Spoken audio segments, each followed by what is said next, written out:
fanboy moment. An absolute Hey, pleasure. so there are people who've been writing to me saying now we have MTR in London, so what's stopping you?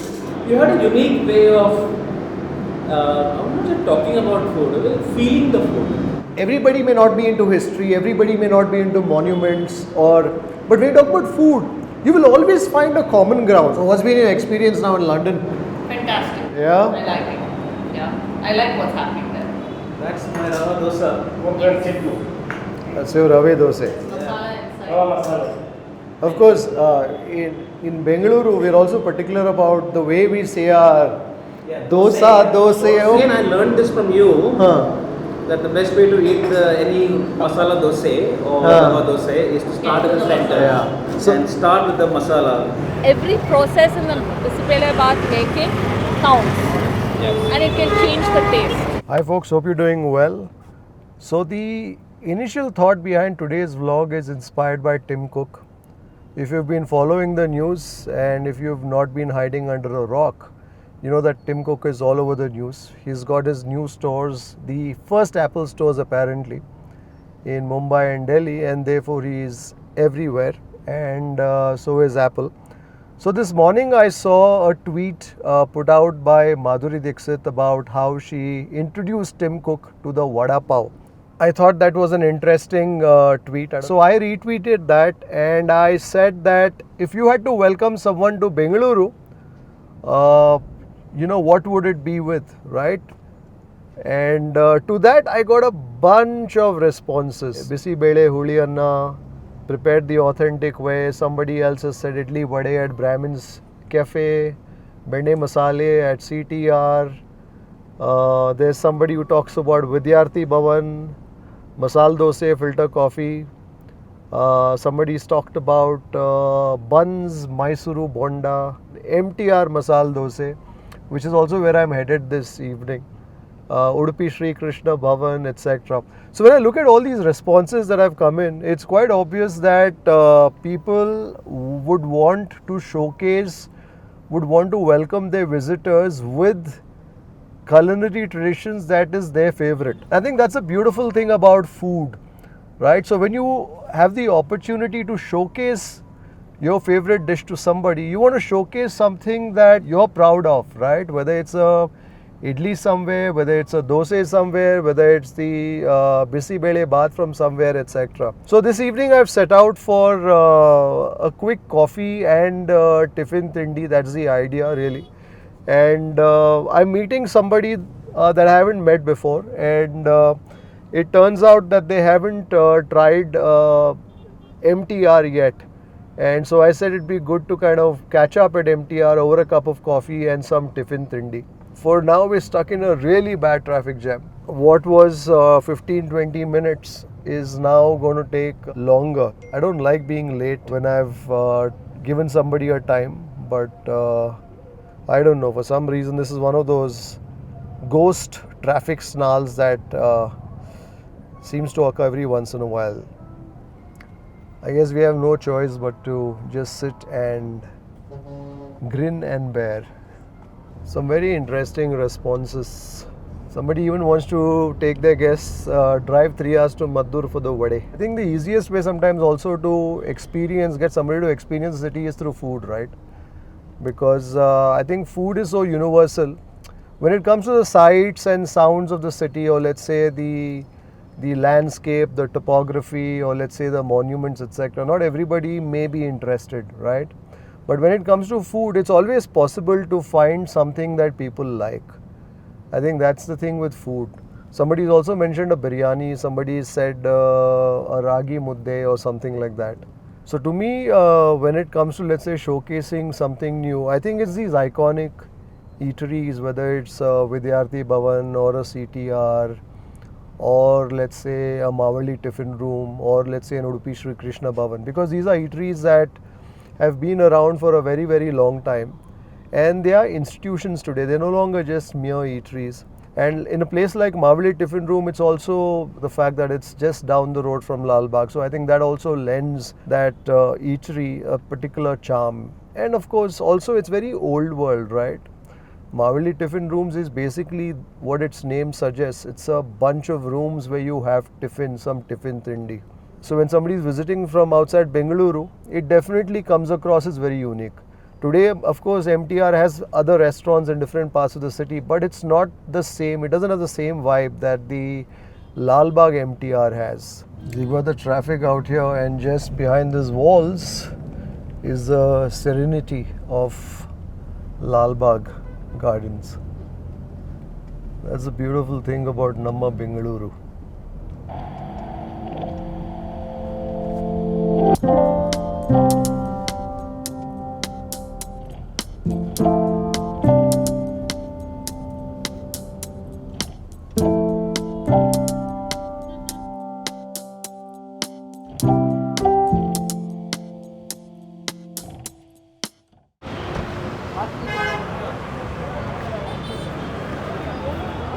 Namaskara, namaskara.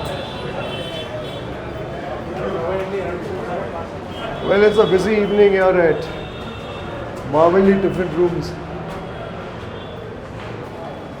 Namaskara.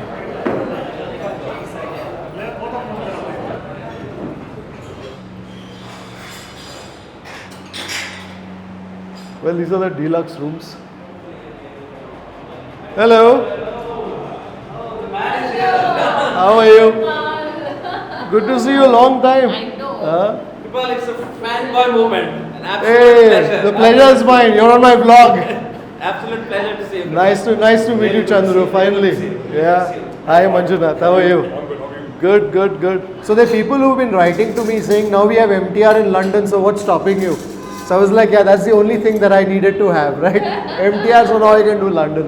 What will you have? Today was one of those days when I had, unfortunately, a slightly heavy lunch. So I'm still kind of groaning under the weight of that lunch. Okay. You have a coffee? I'll have a nice coffee. With Yeah. sugar, without sugar? Kami, he knows, yeah. Kami sakre, sulpa strong. So that's Mr. Chandru Iyer, the British Deputy High Commissioner. Welcome to Namma Bengaluru. Thank you. Huh? Dhanyawada. Dhanyawad. Of course, you're at the right place and with the right person here. Hema Malini Maiya. As iconic as Mavalli Tiffin Room Lalbagh. It's been a while since I've seen you. You've been busy, of course. I know. And you've been busy too. Well, I'm always busy, but if there's some good vade happening, you bet I'll find the time. I just felt like a vada.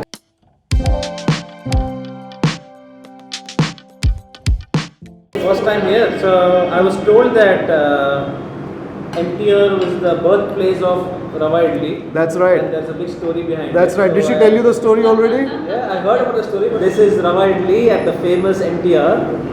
With the company of Hema and Kripal. Can't go anything better than this. Not at all. And that, of course, is Manjunath who's capturing behind the scenes out here. Huh? Yes. He's the man who makes things happen for me. Ah. Nice to meet you.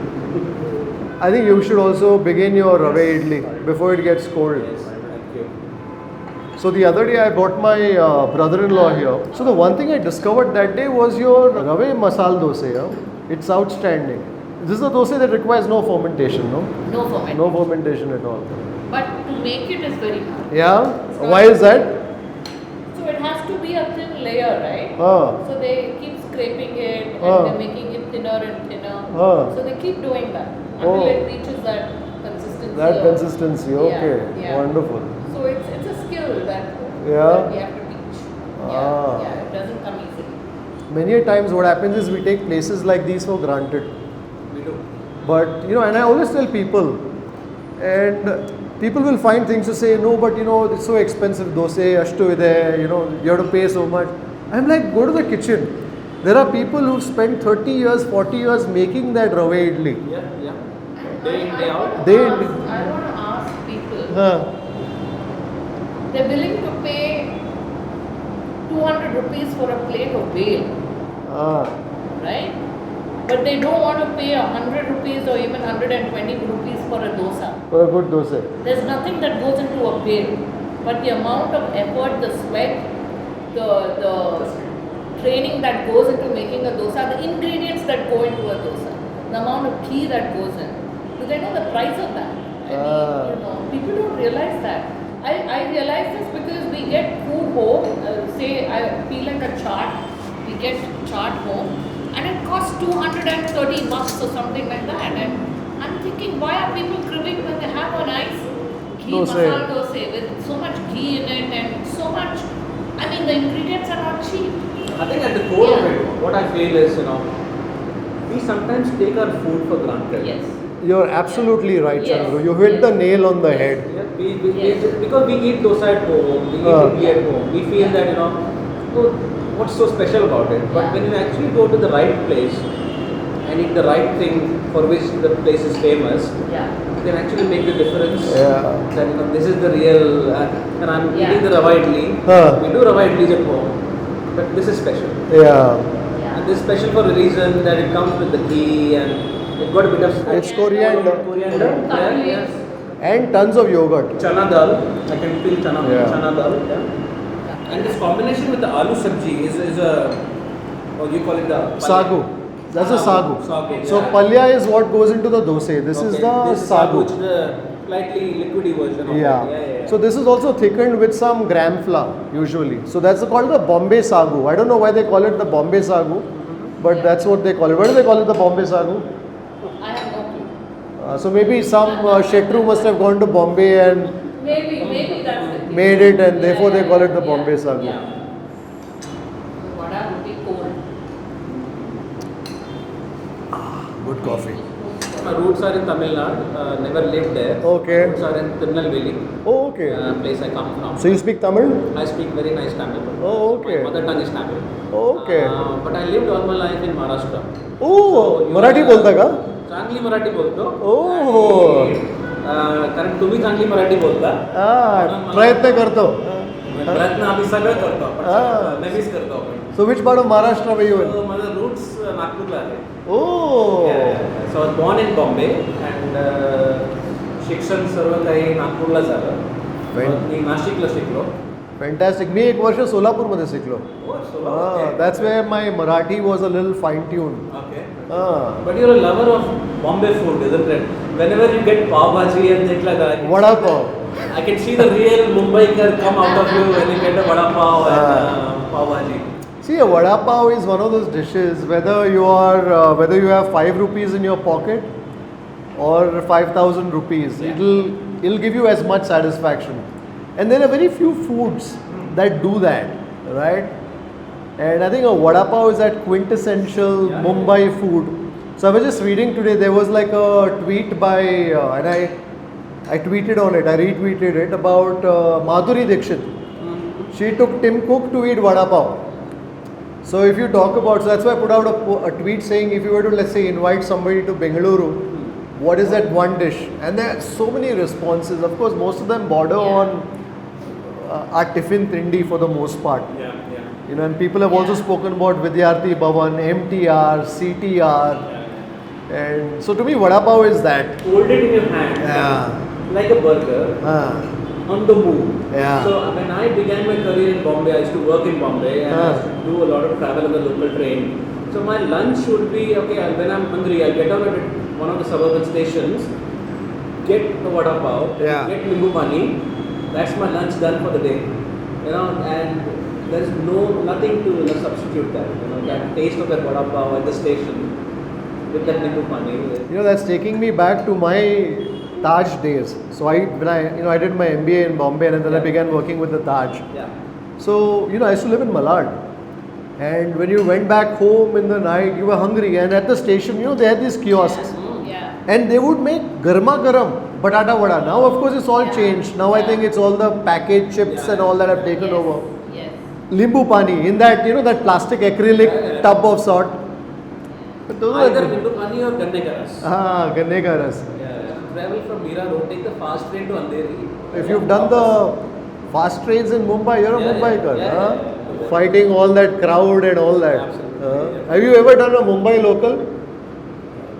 If you've lived in Mumbai at some point in your life, you can live anywhere. Anywhere in the world. Anywhere in the world. Yeah. That's the one thing I always believe in. Yeah. So I met her first in maybe 20 years ago. Yeah. So I used to run a magazine then. That magazine was called Taste and Travel. So I was like a one-man army. Okay. So I would come, I would shoot, I would interview with this thing, and that's how I came. I came with my camera and all that. course, that time I was, I just passed out, I just moved out of the Taj. I was a small fry, nobody knew me. So I remember waiting down on that bench for the bosses at Mavalli Tiffin Room to arrive. So I had a camera, then I have a GoPro now. So some things don't change.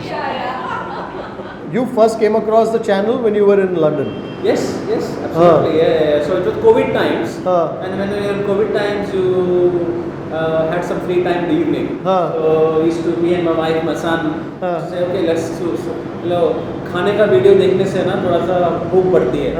So we used to find out खाने का channels and all those things, and we used to stumble on your channel.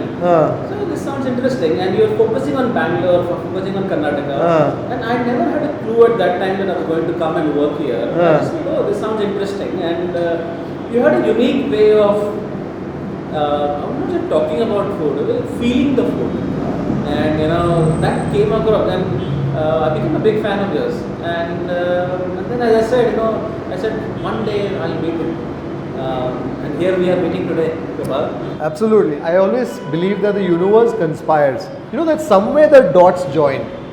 Hi. We're a big fan of yours. Can I take one picture? Yeah, sure. My sister is from Delhi, so I'll just call. Sure. I keep telling people, see, people love food, right? And so the love that they have for food, because I present the food to them, I'm fortunate to get a little share of that love. So that's what happens. Hello, how are you? She's come from Delhi. So Okay. we're a big fan. I've been in Bangalore for 20 years. Okay, nice to meet you. कहाँ दिल्ली में कहाँ हो आप? Pitampura. Pitampura में हो. Thank you. So much. See you. Thank Thank you so you. much Thank for you. taking up. Not Sorry at all. for intruding Not at your all. privacy. Pleasure's mine. Food is such a integral part of bringing people together. I always talk about, I say there is a lot of seas that connect India and the UK. I talk about cricket, Commonwealth, commerce. But see for curry, one of the most important things. Indian food is so famous in the UK. It's not just about chicken tikka masala. We talk about chicken tikka masala a lot because that's historically been the thing. But now everybody wants to go and have a Indian meal once a week, at least once or twice a week. But you're right. I think food has the ability, the power to actually bring people together. Everybody may not be into history, everybody may not be into monuments, but when you talk about food, you will always find a common ground, whether it's a biryani or a dosae or an idli or maybe a chapati or something else, right? Without a doubt. Rava idli, thank you. Thank you. ಇಲ್ಲ ಸಾಕು ಇವ್ರದ್ದು ದೋಸೆ ಬರ್ತಾ ಇದೆ rava masala dosa so what's been your experience now in London Fantastic. Yeah? I like it. Yeah. I like what's happening there. Yeah. They have the potential to almost become like an Indian version of proper fast food wherein you can come and have a quick dosa, idli and vada, have a quick coffee and walk out. Yes. Which is what, Yes. again, I go back to my time in Mumbai. A lot of the Udupi restaurants that became popular in Mumbai was because of this. Early morning have a breakfast, lunchtime go and have a quick meal and out, evening time go and have a quick snack, eat in and out. And that's what a Londoner wants today, probably in terms of an addition to the cuisine. UK is basically they know the curry, right? Then they got introduced to the idli and the dosa. I mean, not as popular as the curries, but then it's confusing. I mean, this is also Indian, this is also Indian, and they're so different, So, for somebody who's familiar with the regions and how different food is from region to region, yes, they can understand it. But for somebody who's exposed to the curry as Indian, having something so different as an idli and a dosa would probably confuse them. Okay, this is also So what's the Indian. reaction when they come to your place and have all of that? It's different, right? Our dosa is different. Everything is different. So it's been amazing. I mean, especially Kannadigas travel 4 hours, 5 hours. Or to come there and have the Exactly, and it's so rewarding when they come and say that we were missing home and we're having. And she just said that back home. the akki roti in London that they make is much better than the akki roti you get in Bangalore. Really? Yeah, and you have to go there and taste for yourself.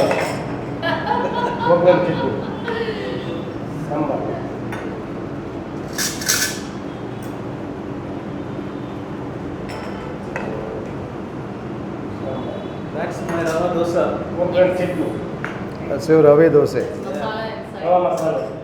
Of course, in Bengaluru, we're also particular about the way we say our Yeah, dosa, dosae. Oh my God. It's not Yes. dosa. And I noticed you're very brave when you say dosa.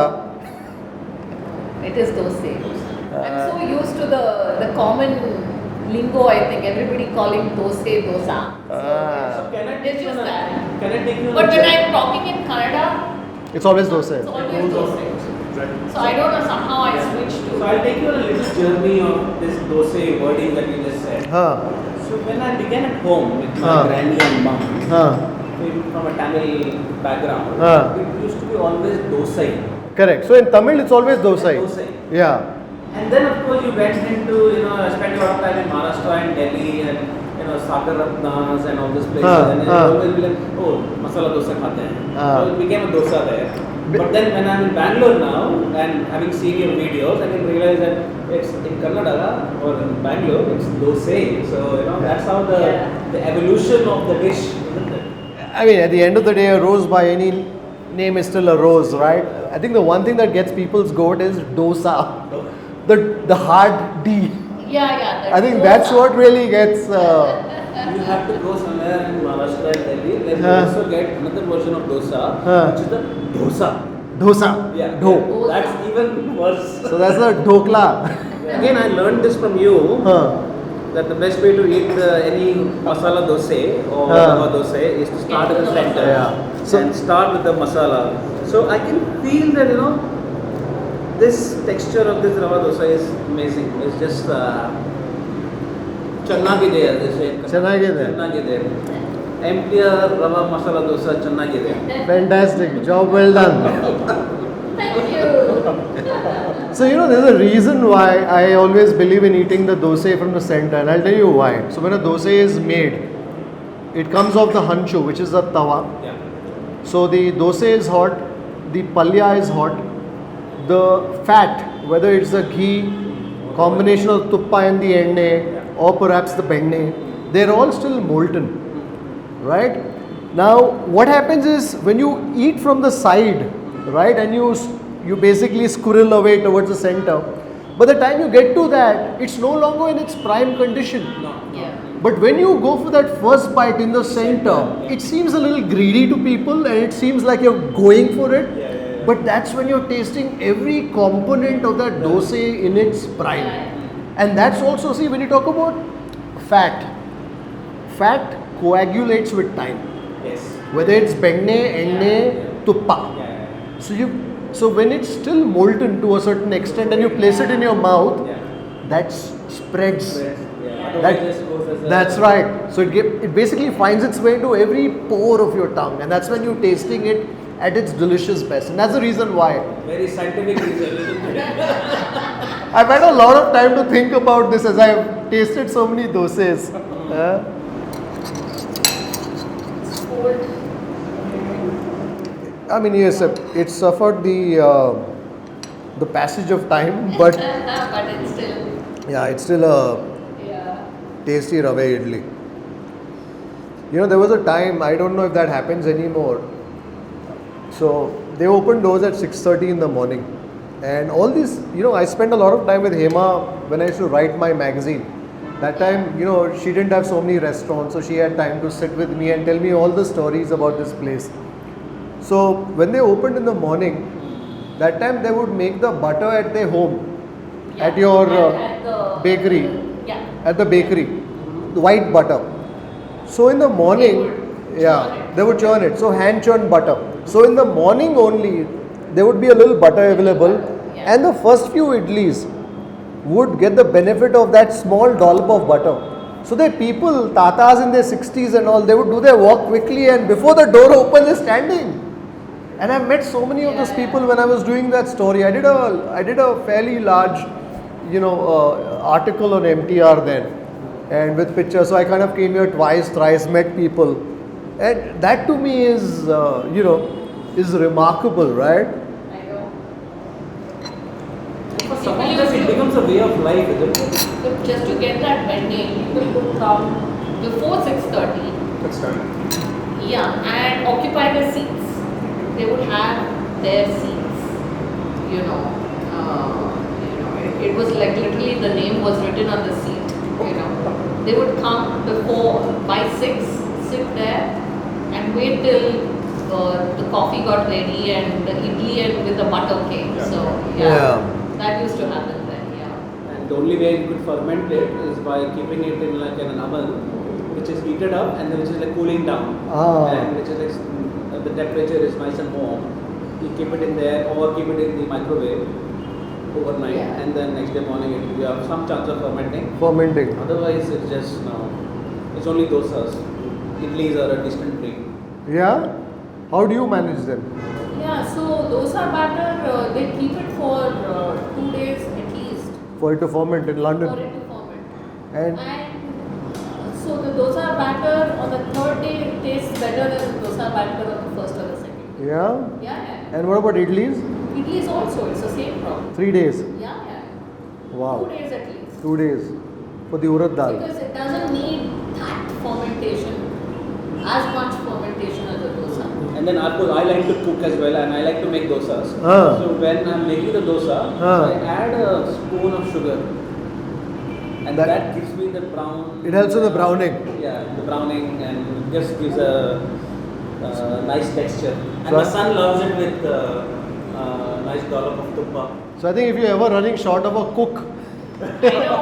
and if Chandru happens to be in London at that time, yeah, he's got all the inside tricks to making the dosa. I'm getting there. You're getting there. Videos. We trained in Whitey's here. Ah.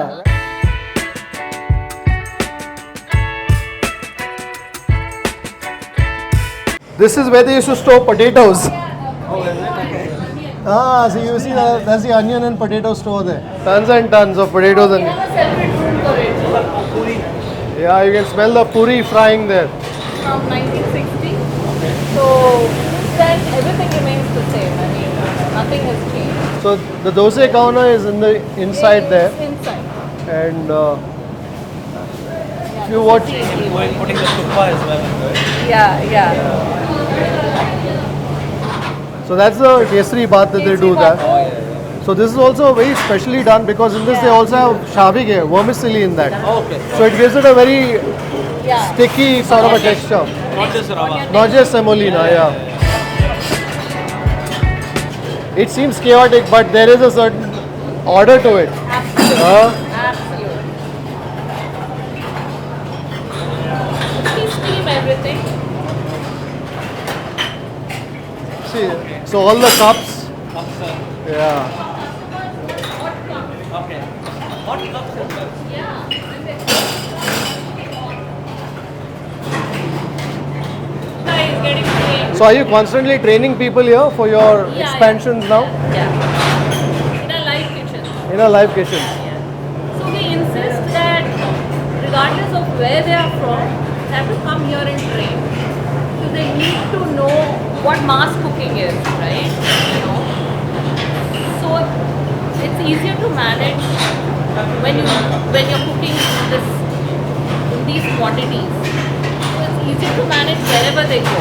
Yeah, Nothing to match a live kitchen. nothing to match a live Stand kitchen. here.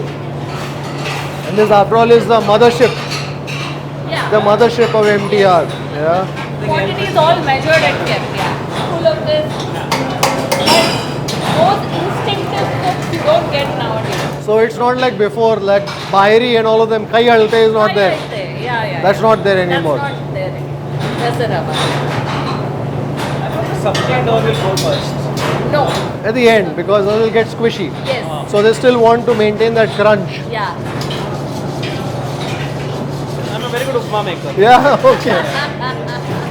See, there you go. So you got your dosa organized. Yeah. The touch of sugar, uppitu even he'll do. You're ready for the kitchen. 2 dishes I can do. That is just the coffee room. Huh? That's the coffee room. So for a lot of people, they come here in the evening and they just want to do their coffee, right? Yeah, So this yeah. is like a very efficient way of them to get their coffee and things like that. Break deals here. In fact, one of these days, I want to come and watch the making of the bisi bele baat. Like, so people ask me, they say, okay, you always go and you show the making of biryanis. What about vegetarians, So I said, okay, fine. I'm with them on that. Yeah. Okay. So one day we'll do a bisi bele baat. Assume that bisi bele baat is all about, as the name goes, it's just hot rice and dal with veggies and everything put together, cooked. It's not a khichdi. No, it's not a kitchen. Yeah, Lots goes into it. that's right. Yeah. Ask me about it. I mean, it's complicated. And how? I mean, every process in the bisi bele baat making counts. Yes. And it can change the taste Yes. of it. So it's a whole process. It's like it takes 2-3 hours to make it. But each step is important. The heart of it is the bisi bele baat masala, the spice mix that they make. That is very, very important. And then, the various vegetables. And also it's got a creaminess to it. There's a crunch that comes into it. It's not like a khichdi where everything is put into a pot with some coriander, jeera, and you boil it. Go at the right time. That's right. So when you taste a bisi bele baat, like you would taste a pulao or a biryani, there's a depth of flavor that you're tasting in a good bisi bele baat. And that is something that, so I need to shoot that. In the main mothership, we don't give bundi, we give a raita. Raita, correct. Oh, okay. Onion raita. Yeah. So I was saying that when I ask my chef in the residence to make bisi bele baat, she will say, I will only make it if bundi is available at home. So if there's no bundi available, we'll get the bundi then make it. Yeah. So is that important for her? So I think some people like it to be a little spicy and with a little crunch. Yeah. But here I think the raita, because I think your raita has what? Goes Onion. well with It has onions and and coconut. and coconut and things like that. Seasoning, See, the food at Mavalli Tiffin Room, so let's say you take bisi bele baat even. Mavalli Tiffin Room is more like the South Canara, right? Sort of cooking. So it's gentler. As opposed to, let's say, bisi bele baat in some places, which will be very spicy, Yeah. So spice can be two types, right? One is your hard spices, like the cloves, the cinnamon, and the other spice is also the chili spice. Red chili. Pleasure. Wonderful to meet you. Likewise. And we'll be in touch. Yeah. We'll do more meals. And thank you for Pleasure. facilitating this. Absolutely. Pleasure. And thank you very much Thank you again, Kripal. And it was good meeting you after all this time. Likewise, ages. Well, that was a very interesting tiffin thindi conversation that stretched rather late. Wonderful to meet the new British Deputy High Commissioner, Chandru, Iyer, his colleague Manjunath, and also hema, malini, maiya of Mavalli Tiffin Rooms group. The Mavalli Tiffin Room story, I remember first documenting it in the early 2000s for my magazine, and that's when I met Hema Malini Maiya for the first time here in Lalbagh. They had one eatery then, and she along with her brothers were doing their best to take the legacy forward.